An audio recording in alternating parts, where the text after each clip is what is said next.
Welcome to the Frisco Podcast. I'm your host, Scott Ellis, and on this episode, we're joined by Jason Young from Verona Villa. Jason, welcome. Good morning, Scott. Good to have you here. Great to have you here, actually, because... Great to be here. You have built a business that has long been needed in Frisco. And from what I can tell, you guys are blowing and going. So you've created an event space. We have an event space right at the Stonebrook and the Tollway on the northwest corner. Yes, sir. And it's a beautiful space. Well, thank you. You guys did a really nice job. Thank you so much. What, I got to ask, though, I mean, did you know that this was needed in Frisco, or had you always wanted to do something like this and Frisco was the right place at the right time? Really, it was born out of a lot of different conversations and just life experience. Having worked at Nordstrom for 17 years, I was the GM at the Frisco location for a long time, so I had a pretty good sense of our community. Got to learn the customers really well. And as you looked at all of the growth and the different things that were coming to the area, it did seem like there was a need or a niche missing for a place for people to be able to get together, whether it's from a social aspect or for a corporate aspect, in an environment that was different than a typical ballroom or convention type space that we thought might be a little more inspiring. And so leaning on life experience and my wife and our love to travel and experience different things, we thought that it would be really fun and exciting to bring that type of environment to Frisco. And so far, it seems like the community has responded really well to that. Yeah, how long have you guys been open now? We opened October 1st of 2016. Was our first wedding that we hosted. And that was after about a year of construction and about a year and a half of trying to get everything together to get to that point. So... yeah, and things, we know, especially if you just look around Frisco, that things rarely go according to the timeline. How close were you guys? Yeah, we were about, I would say, 10 months or so beyond what I thought, for many different reasons, right? Yeah. When it comes to financing or getting construction plans, when you're doing ground-up construction, it's hard to foresee every obstacle or challenge you might have. And we hit probably all of them, but... we had some great people supporting and cheerleading us along the way, and so we were able to do it. Maybe not on our initial timeline, but we were able to do it on an effective timeline anyway. So very good. So when you are now you're creating this event center, or this event space, I should say. How did you come up with the name?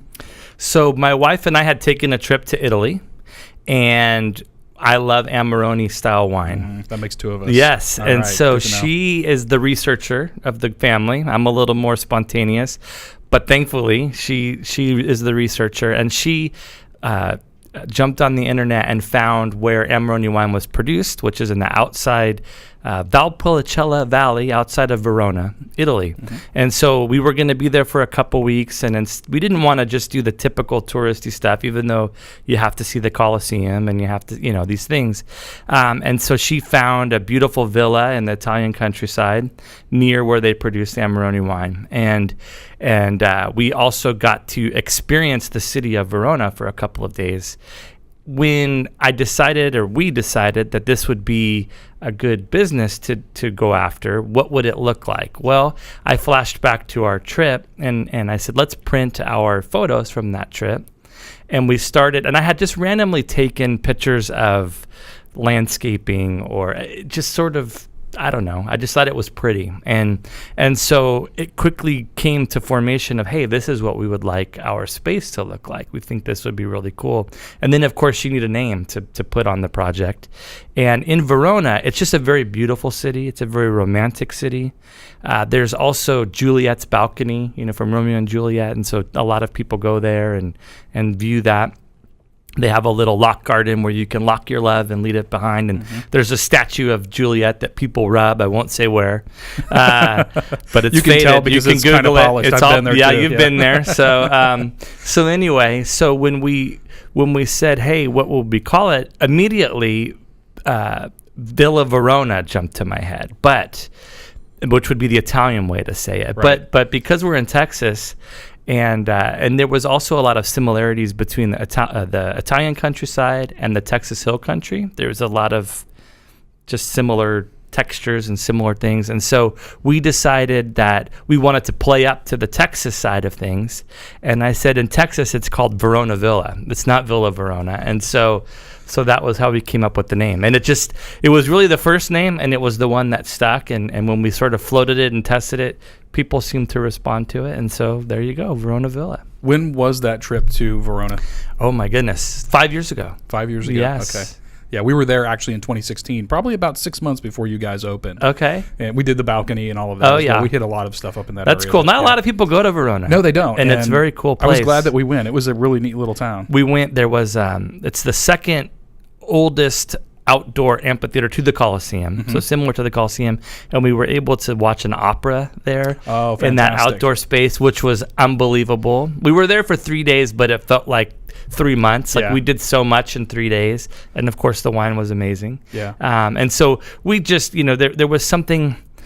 A lot of what was baked into our venue was my wife and I strolling through the street hand in hand. It was sort of our love story that we were sharing, that was playing out through the walls and through the floors of our building. And I think that people feel that when they come there. At least that's the feedback that I get. Definitely. I don't really talk about that usually, but that is sort of, when I talk about conversations or life experiences, it's sort of a culmination to this point of our love story, of what we hope it to be, right? We all have our days and whatever, but in our best day, what we would aspire that to look like.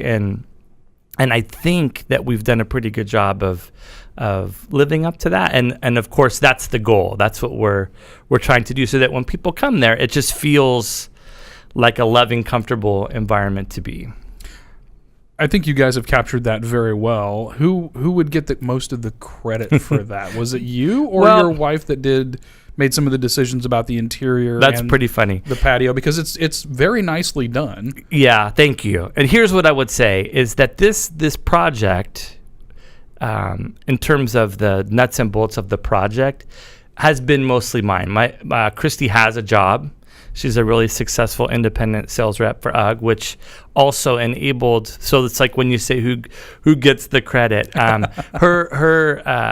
the work that she was doing with UGG enabled our family to be able to take this chance to start our own business, because she was achieving at a successful level that gave us that cushion and fallback plan, if you will, if we fell on our face. And so this was my thing. That being said, none of it happens without what Christy has brought to my life. I would never have even probably tried, and her love and support of that steered the whole project. Her faith, her everything about her is what that place represents. But I did pick it all out. So no, but look, I think that's a very elegant and beautiful way of explaining it, because it's true. Yeah, it's really no true. Doubt. Yeah, no doubt. I know it sounds a little sappy in a sense, but my wife was truly sent to me by God to reveal Himself to me through her. That's looking back on what Verona Villa has been in our life. That is what is most abundantly clear, and so I'm obviously forever grateful for that, because that has been revealed to me in this process of trying to build a business. I thought we set out to build a business, but really we've created a platform and a purpose for our family's life, really. So. Well, and for the lives of a lot of other people, because you guys have been very good about, I mean, it's a business, and you have to run it like one, but you guys have been very good about supporting certain causes and arts and things that have need, and at least helping them to have a place to. Yeah, I mean, we have events. We have a big building in the middle of the city that people see and say, "Oh, let's go use that." And sometimes it's a challenge, because there's so many incredible causes and needs, and there's so many things in the community and our nation that, whether it's health related or education related or veteran related or whatever it is, arts, different things, and And a lot of times folks want, to just use our space, but we are a business too. And our commodity is space and time. And so it's important to strike a balance between being able to give back and also being able to provide for my family, right? And so sometimes that's challenging because you want to always do stuff, but we also were able to identify things that were important to us and that we thought would help make a difference in the community, like Frisco Fast Pack, so feeding children, like Frisco Arts, like different veteran causes. We gave away a dream wedding to 2 U.S. Army veterans.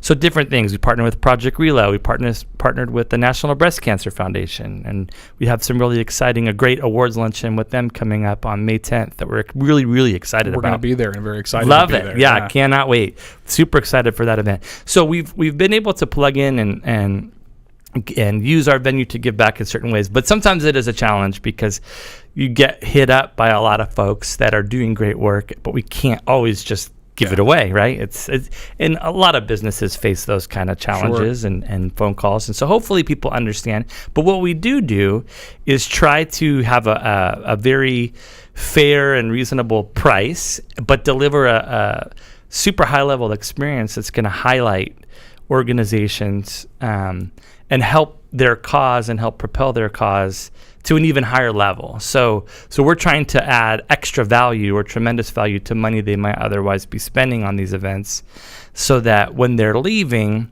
the people that they've invited to attend are that much more interested in participating in that cause, and so that's how we try to make a difference and give back, some directly, and then otherwise just really pouring ourselves into the events that do choose to book with us. When it comes to that, if anybody that's ever done any kind of event, even if it's just their wedding, knows how much detail is involved in event planning, right? And how many things you just don't even realize you need to address until you get into the thick of the event planning. True. And a lot of those things can also affect the cost of an event. Yep. So when somebody comes to you guys, when they come to Verona Villa, and having been in Italy, I keep wanting to say Villa Verona. It's taking me the longest time. We're in Texas, y'all. That's right. But when somebody comes to Verona Villa, do you guys offer services beyond time and space? Can they do event planning through you and rentals and whatever else needs to be done? Yes. So one thing that makes us unique in this genre is we do include event planning support. So Mackenzie's our director of coordination, and so we have the ability to soup to nuts take care of all of your event needs, which is different. A lot of places might do food and beverage, but we can help with anything from AV to a bounce house to we've had, fire jugglers and whatever you can dream up or whatever we can help you dream up for that matter. The other thing we can do, because a lot of times, especially you mentioned weddings, people don't have a lot of experience planning a wedding. Sometimes the parents, their last wedding they planned was their own 30 years ago or whatever. Right. And so we can help provide a lot of insight of things to anticipate or try to plan for to help make the event exactly the way they want it to be. So they can use our expertise in event planning to maybe consider things that they never even foresaw. So that is something that we're really proud of at our venue, is that we have really expert and great event planning coordination support as well. Yeah. And in my mind, having done several events, I think there's 2 big reasons I would want to work with somebody. And I would encourage anybody out there that's looking at having an event to think these through very carefully. One is using a professional event planner, somebody that knows what they're doing, even if it's not full-time, if they're just kind of guiding you. Like a consultant. Take a lot of the headache out of the process. Yep. That's number one. But number two, they'll often have seen so many events that they're going to give you ideas that might be really interesting, fun, beautiful things you could do for your event that you're never going to think of. Right. And also, you mentioned before, too, how to extend your budget, how to be able to do things in a way that's going to maximize those dollars. Yeah. There's different tricks to the trade, if you will, that are going to help you live out your vision in a budget-friendly way. And so that's what we do, is sit down with folks and we try to learn an overall budget, an overall vision, and then help steer and deploy those dollars in a way that is enabling our customers to have the event that they want, not the event we want them to have, right? So a lot of places you go, you have a food and beverage minimum. We don't.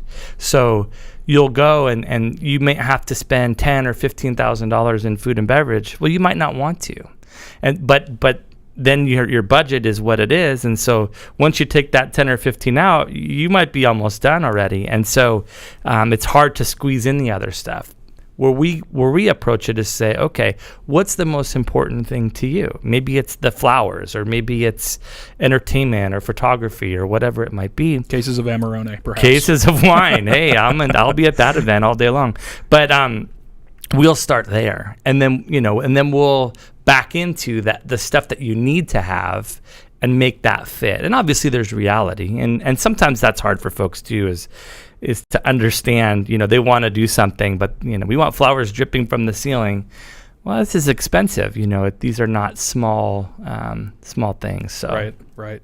Is there any other advice you would give to somebody besides using an event planner who's planning an event? They're out looking for where to have it, what to do, all of those things. Are there any just high-level checklist types of things that people should think about that maybe are frequently asked questions of you, things that people often come to you that they just don't even know yet? I think it's important to just have a clear picture of what you're getting into. So what I mean by that is, a lot of times we are very transparent about what the end result cost is going to be. And we also look at the whole event as a total. We don't only deal with a portion of the event where we're saying, okay, this is how much it's going to cost you to rent a venue, for example. But what does that mean to your overall budget, right? And so then you might book the venue, but then as you get into it, your budget is exploding because you didn't contemplate the total. So we try to help people with the total, which sometimes people have the perception then that makes us more expensive, but we're not. We're just giving you the real picture. And so what I mean by that, some places might say, oh, we can do catering for $20 a person. And we might say, well, it starts at $35. And people say, well, you're a lot more expensive. Then you go back to the people that is 20. It doesn't include a plate. It doesn't include a fork. It doesn't include the server. Yes. It doesn't. And so they're Right. literally saying a piece of chicken is $20 a person, right? Just drop it on the table. But we're giving you, and so then what happens is you book the $20 one, but you get the bill and it's $45 a person, and you're like, well, what happened? We're more than double. And so we see a lot of people that fall into that trap where, and I don't think it's necessarily underhanded. It's just not the full picture that they're being given, right? And people don't know the right questions to ask. So your point about having someone that does this, being able to help to ask those questions, I think is really valid and important. And we also try to really work with folks ahead of time. The other thing is, I think it's important for people to understand that everybody that's involved in the event. So if it is a wedding, of course the bride and groom are important, but you're also bringing two families together. You also have your guests. And so when we built our venue, we really tried to think about everyone's experience. And so obviously the bride and groom experience, very important, but also the families, the friends that are there, how does it flow? What are they going to be doing while you're taking pictures? Are they comfortable? Are there enough restrooms? Are the restrooms clean? And, so does the venue include somebody from their staff to be there to make sure that it's operating properly? And is it clean? And we do, right? I make sure that somebody that works directly for me is always there just for that, to keep things clean and operating, on top of the day of coordinator. So those are things that as people are traveling and comparing, I really don't envy people that are shopping for venues, because it's very hard to make an apples to apples comparison. Yeah.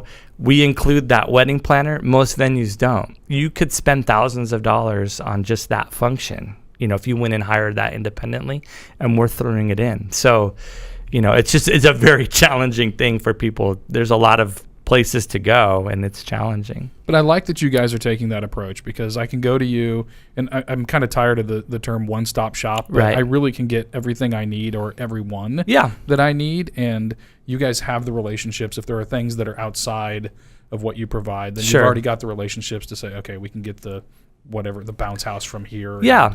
And for us, at Verona Villa, the one-stop shop concept, we would more say customize and personalized experience, so that when people are coming to our venue, it's their name is on the front. If it's a company, literally, we can shine a gobo on the outside of our building that has their company name. We want to highlight and make that space special and unique to that group. And so that if you're bringing a customer in, if you're bringing your team in for recognition or for training, that people are feeling like they're in an environment that is really inspiring them to want to do business with that organization, to want to work for that organization, to be grateful to their employers or their management for putting them in a position where, hey, we're in a space where they thought about all of the details of how we would be comfortable while we're in this space, how we would be able to be free to be creative and think and engage and have fun and celebrate each other. And so really for us, that's what One Stop Shop is encapsulating all of those emotional touch points for the people that pass through our doors as well. Well, I've been to several events there now, Wendy and I have, and never had a bad experience. It's always been that's a good exceptionally well Thank you. done. So keep up the good work on Thank that you front. so much. What kinds of events besides weddings do you guys seem to be bringing in? We do a lot of corporate events. So whether it's training, like an all-day training where you might have breakfast, lunch, and dinner, or breakout kind of stuff. We have a church that uses our facility every Sunday morning.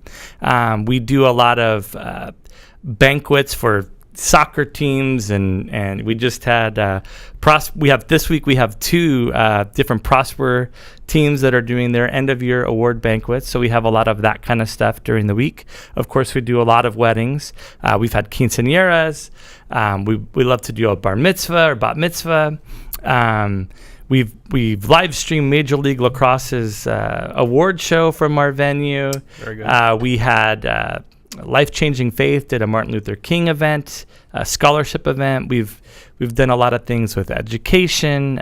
We have Delicious Wishes with the Make-A-Wish Foundation coming up this summer, like the National Breast Cancer Foundation that's coming. So a lot of charitable stuff, a lot of social. We've had 40th birthday parties, surprise parties. So really, it's just anywhere that you would need a room or a space to get together and live your life, and just experience and have some fellowship together and be able to just gather. Yeah, I love it. What is the capacity? Because you have two rooms. There's two rooms. Yeah. Let's get into the layout. Okay, the layout of the building. building. An outdoor patio Sure. a little bit, and let's talk about the layout. Okay, so we have 17,000 square feet of interior space. There's two main rooms. They're about 3,400 square feet each. They don't have any columns in the middle of the room or anything. The feature in each room, one is we have a stage built in. Mm-hmm. The other one has a grand staircase in the back of it. So both rooms have custom iron chandeliers, a lot of natural light. They all have shades, so if we need to cover that light, we can. There's some really pretty custom railing detailing in balconies, so there's kind of like a balcony that surrounds the rooms. We also have two hospitality suites. So from a wedding standpoint, it's a groom's room, which has a shower. Being a guy that built a venue, I had to make sure that I took care of the guys. A lot of places shove them in the closet, and it's an afterthought, and we didn't do that. But I'm no dummy, and obviously the bridal suite is a little more special.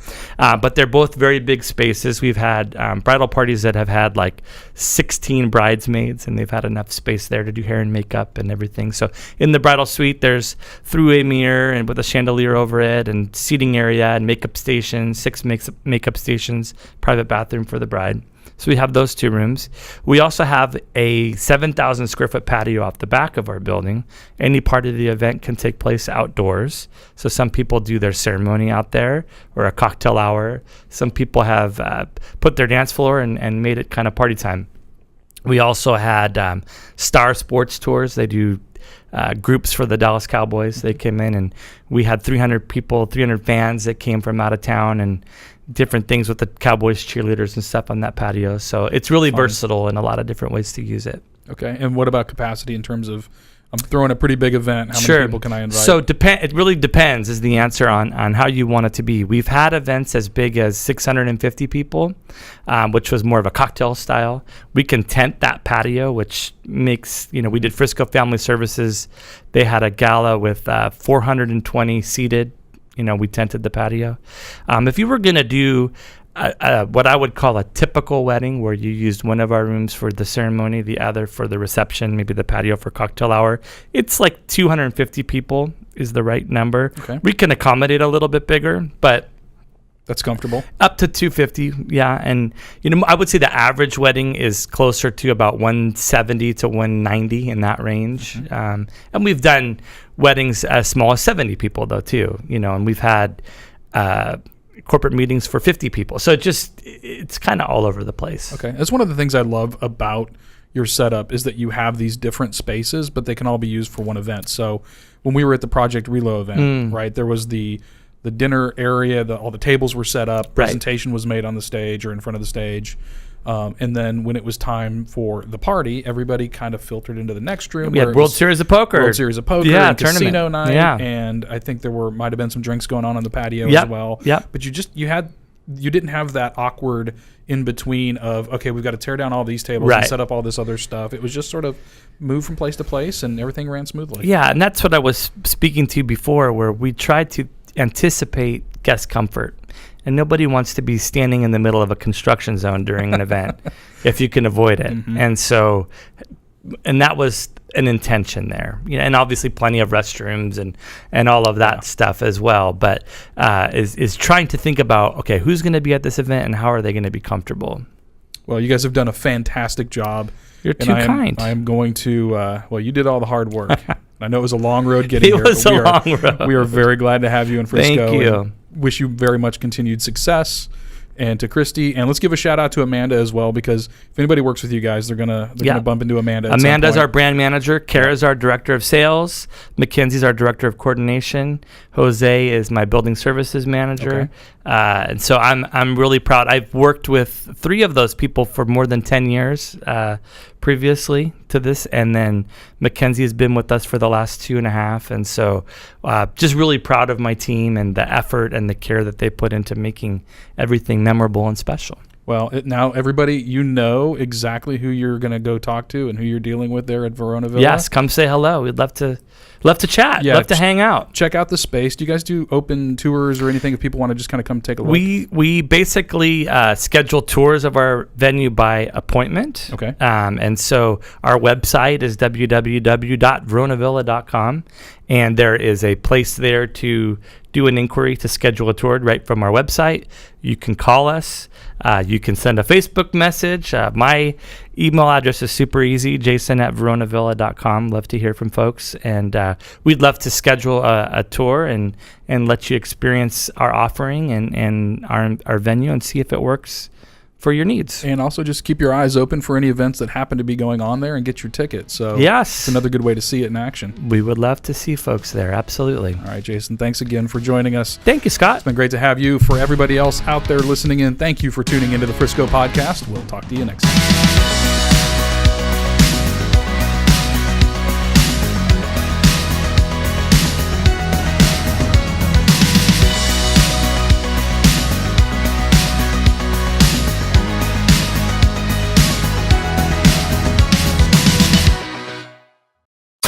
You're listening to RNCN, the digital destination for premium talk radio.